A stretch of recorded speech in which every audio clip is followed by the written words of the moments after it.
روزی ما زندگی ما همش پشت همین زردالو یک سال به یک بار میگم خدا تیادگر خوش میکنه ما سان با آیندهش به برده میفروشیم مهنت میکنیم ده یک مانه که زن و کودکای مهنت سخت میکنه آفتاب نمیگویه باران میبارد ممکن عذاب میکشد یک مانه که خیر کن با خداوند برکش تیادگر با فایده میکنه انشاءالله.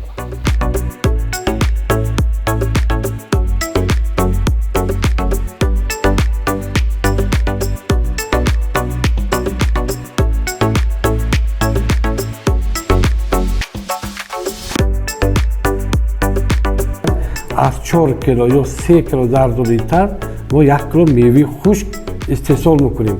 اگر نرخ بگیرید اگر همین 4 کیلو میوه تر ما اگر در سامان 40 تومان باشد ما میتونیم 1 کیلو میوه خشک رو در بازار بیرون اگر صادرات کنیم از 60-70 ممکن قدر میوه بالادتی ما تا 100 تومان رود.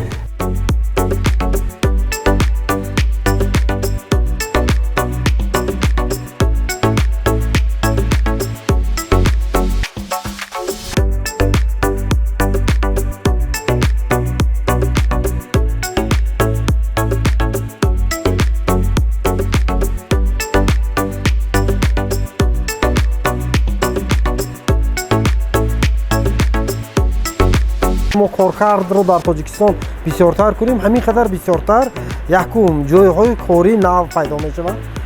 دوم اینکه وقتی که محصولات در خود ما کارکرد می شود همون مبلغ های علاوه‌ای که بالای محصولات می شود هم در تاجیکستان می ماند. هر چقدر محصولات قیمت‌تر می شود و هر چقدر قیمت های علاوه‌ای در تاجیکستان می ماند همون قدر معاش کارگران هم بلندتر می شود. البته این به نیکوئولی ما با رشد اقتصادی مملکتمون تاثیرهای خیلی کلان میرساند.